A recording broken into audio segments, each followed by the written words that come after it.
ಭೀಮ್ ಧ್ವನಿ ನ್ಯೂಸ್ಗೆ ಸ್ವಾಗತ. ಹೆಸರು ಬೆಳೆ ಖರ್ಚು ಮಾಡಿದ್ದು ಬರದೆ ತಮ್ಮ ಕೈಯಾರೆ ಹೆಸರು ಬೆಳೆ ನಾಶಪಡಿಸಿ ಪರಿಹಾರಕ್ಕೆ ಆಗ್ರಹಿಸಿದ ರೈತರು. ಕೊಪ್ಪಳ ಜಿಲ್ಲೆಯಾದ್ಯಂತ ಮುಂಗಾರು ಆರಂಭದಲ್ಲಿ ಹೆಸರು ಬೆಳೆ ಚೆನ್ನಾಗಿ ಬೆಳೆ ಬಂದಿತ್ತು. ಒಂದು ಕಡೆ ನಿರಂತರ ಮಳೆಗೆ ಹೆಸರು ಬೆಳೆ ನಾಶವಾದರೆ ಇನ್ನೊಂದು ಕಡೆ ರೋಗ ತಗುಲಿ ಕಟಾವಿಗೆ ಬಂದ ಹೆಸರು ಬೆಳೆ ನಾಶವಾಗಿದೆ. ಅಳಿದುಳಿದಿರುವ 6 ಎಕರೆ ಹೆಸರು ಬೆಳೆ ಕಟಾವು ಮಾಡಿದ್ರೆ 1 ಚೀಲ ಹೆಸರು ಕೂಡ ಸಿಗಲಿಲ್ಲ. 1 ಚೀಲ ಹೆಸರನ್ನ ಗದಗ ಎಪಿಎಂಸಿ ಮಾರುಕಟ್ಟೆಗೆ ಕೊಂಡು ಹೋದ್ರು ಕ್ವಿಂಟಾಲ್ಗೆ 3,000 ರೂಪಾಯಿಗೆ ಮಾರಾಟವಾದ್ರೆ 12,000 ರೂಪಾಯಿ ಕಟಾವಿಗೆ ಮಷಿನ್ಗೆ ಖರ್ಚಾಗಿದೆ.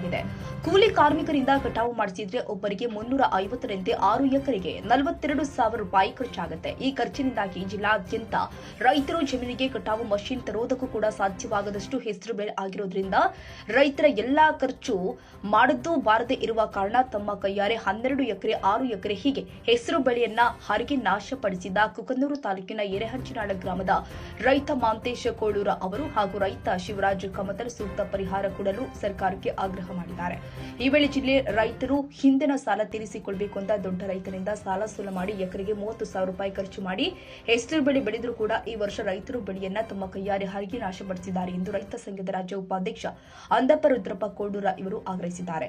ನಂತರ ಮೆಕ್ಕೆಜೋಳ ಈರುಳ್ಳಿಗೆ ಮೇಲು ಹಾಕಲು ಸಮರ್ಪಕವಾಗಿ ಯೂರಿಯಾ ಗೊಬ್ಬರ ಸಿಗ್ತಾ ಇಲ್ಲ ಅಂತ ಕಣ್ಣೀರು ಹಾಕಿದ ಅನ್ನದಾತ ಸದ್ಯ ಅತಿವೃಷ್ಟಿಯಿಂದಾಗಿ ಕಂಗಾಲಾಗಿದ್ದಾನೆ. ಬಿಟ್ಟು ಬಿಡದೆ ಸುರಿದಾರೋ ಮಳೆ ಬೆಳೆಯನ್ನ ನಾಶ ಮಾಡಿದೆ. ಹೀಗಾಗಿ ಹಾಳಾದ ಬೆಳೆ ಬಗ್ಗೆ ಆದಷ್ಟು ಬೇಗ ಸಮೀಕ್ಷೆಗಳು ನಡೆಯಬೇಕು. ಜೊತೆಗೆ ಸರ್ಕಾರ ಸೂಕ್ತ ಪರಿಹಾರ ಬಿಡುಗಡೆ ಮಾಡಬೇಕು, ಬೆಳೆ ವಿಮೆ ಬಿಡುಗಡೆ ಮಾಡಬೇಕು ಅಂತ ಗ್ರಾಮದ ರೈತಪ್ಪ ಈರಪ್ಪ ತೆಗ್ಗಿನಮನಿ ಆಗ್ರಹ ಮಾಡಿದ್ದಾರೆ.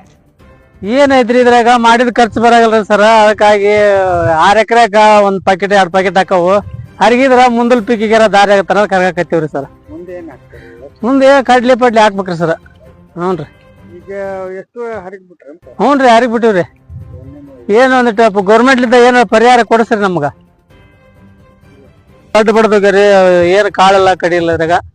ಏನು 4 ಎಕರೆಗೆ 1 ಪ್ಯಾಕೆಟ್ ಆಗಲ್ರಿ ಸರ್. ವೀರಪ್ಪ ತೆಗ್ಗಿನ ಮೇಲೆ ಅಂತ ಹೇಳ್ರಿ ಸರ. ಮತ್ತೆ ಮಳೆ ಹತ್ತೆಲ್ಲ ಹಾಳಾಗ್ಬಿಟ್ಟಿವಿ ಸರ. ಈಗ ಏನ್ ಮಾಡ್ಬೇಕು ಇವತ್ತ ಹೆಸರು ಎಲ್ಲ ಸತಿ ಒಂದು ಬುಡ್ಡಿ ಬಿಡ್ಸಿದ್ವಿ ಸರ್. ನಾವು ಇದೆಂತ ಆಗಿದಕ್ಕ ಒಂದ್ ಬುಡ್ಡಿ ಬಿಡ್ಸಿದ್ರೆ 400-450 ಕೂಲಿ ಕೇಳ್ತಾರ್ರಿ. ಅದ್ರ ದಾಳಕ್ಕಾಗಲ್ಲ ಅಂತ ಹರ್ಗಾಕಂತೀವಿ ಸರ್. ನಾವು ಏನ್ ಮಾಡ್ಬೇಕ್ರಿ ಈಗ? ಏನಿ ನೋಡ್ರಿ 11 ಎಕರೆ ಹೊಲ ಹಾಕಿರಿ ಸರ. ಏನೇ ಒಂದ್ 4 ಪ್ಯಾಕೆಟ್ ಆಗ್ಯಾವ್ರಿ ಸರ. ಏನ್ ಮಾಡ್ಬೇಕು ಸರ? ಹ್ಞೂ ರೀ ಸರ. 4 ಎಕರೆ 11 ಎಕರೆ 4 ಪ್ಯಾಕೆಟ್ ಆಗ್ಯಾವ್ರಿ. ಒಂದು ಕೂರಿ ಹೊಲ ಹರಿಗಿವ್ರಿ ಸರ. ಒಂದು ಹೊಲ ಬಿಡ್ಸಿಲ್ರಿ ನಾವು ಸರ್. ಶಿವರಾಜ ಕಮತಾರ್ ಸರ್. ನಿರಂತರ ಮಳೆಯಿಂದ ಈ ನಮ್ಮ ಕೊಪ್ಪಳ ಜಿಲ್ಲೆಯಲ್ಲಿ ಪೂರ್ಣ ಹೆಸರು ಈ ರೀತಿ ಆಗ್ಯಾವ ಸರ್. ಪೂರ್ಣ ಹಾಳಾಗ್ಯಾವು. ಎಕರೆಕ 25ರಿಂದ 30,000 ರೂಪಾಯಿ ಖರ್ಚು ಮಾಡಿವಿ. ಗೊಬ್ಬರ ಬೀಜ ಏನು ಗೊಬ್ಬರ ಏನು ಎಲ್ಲ ಹಾಳಾಗಿವಿ. ಸೀದಾ ಈಗ ಈ ವರ್ಷ ನಿರಂತರ ಮಳೆಯಿಂದ ಕಟಾವ್ ಮಾಡಿದ್ರೆ 6 ಎಕರೆ ಹೊಲ ಕಟಾವ್ ಮಾಡಿದ್ರೆ 1 ಚೀಲ ಹೆಸರಾಗೈತಿ. ಮಾರ್ಕೆಟ್ನಾಗ ನೋಡಿದ್ರೆ 3,000-4,000 ರೂಪಾಯಿ ಮಿಷನಲ್ಲಿ ಹಾಕಿದ್ದು 3,000 ರೂಪಾಯಿ ಐತಿ. ಒಂದು ಆಳಿಲೆ ಬಿಡಿಸಿದ್ದ ಕೌಲಿ ಕಾರ್ಮಿಕರಿಂದ ಬಿಡಿಸಿದ್ದಂದ್ರೆ ಇವತ್ತು ಎಷ್ಟಪ್ಪ ಅಂದ್ರೆ ಅದು 4-4.5 ಲಾಸ್ಟ್ ಅದು ಅವ್ರಿಗೆ ಅದು ಖರ್ಚು. ಈ ಮಿಷನಲ್ಲಿ ಹಾಕಿದ್ದು ಖರ್ಚು 2 ಕಡೆ ಹೊರತೈತೆ ಅನ್ನೋದಕ್ಕೆ ನಾವು ಇದ್ದ ಹೊಲನ ಹರಿಗೆ ಮುಂದಾದ್ರೆ ಅದು ಮುಂದಲ್ಲಿ ಹಿಂಗಾರಿ ಬೆಳಿಗಾರ ಅನುಕೂಲ ಆಗಲಿ ಅಂತೇಳಿ ಮಾಡಕತ್ತೀವಿ. ಶಿವರಾಜ್ ತಂಗಡಿಗೆ ಅವರು ಸಚಿವರು ಅದ್ರ ಉಸ್ತುವಾರಿ ಮಿನಿಸ್ಟರ್ ಅದ್ರ ನಮ್ಮ ಕೊಪ್ಪಳ ಜಿಲ್ಲೆದಾಗ ಅವರು ಬಂದು ಎಲ್ಲಿ ಒಂದು ವೀಕ್ಷಣೆ ಮಾಡಿಲ್ಲ, ಅಧಿಕಾರಿಗಳನ್ನು ವೀಕ್ಷಣೆ ಮಾಡಿಲ್ಲ. ಎಲ್ಲರ ನಿರ್ಲಕ್ಷ್ಯದಿಂದ ಒಂದು ಜನಪ್ರತಿನಿಧಿ ನಿರ್ಲಕ್ಷ್ಯದಿಂದ ನಾವು ರೈತರು ಹಾಳಾಗಕತ್ತೀವಿ. ಮುಖ್ಯಮಂತ್ರಿಲಿಂದ ಇದು ಮಾಡಿ 1 ಎಕರೆಕ 25ರಿಂದ 30,000 ರೂಪಾಯಿ ಒಂದು ಪರಿಹಾರ ಹಾಕಂತ ವ್ಯವಸ್ಥೆ ಆಗ್ಬೇಕು. ಹಗಲೆಲ್ಲ ಕೇಳಲ್ಲ, ನಿಮ್ಮ ಮನವಿ ಮಾಡ್ಕೊಂತೀವಿ. ನಮ್ ಕಷ್ಟ ಆದ್ರೆ ಮಾತ್ರ ನಿಮ್ಮನ್ನ ಕೇಳಾರ್ದ ನಾವು ಯಾರನ್ನ ಕೇಳೋಣ.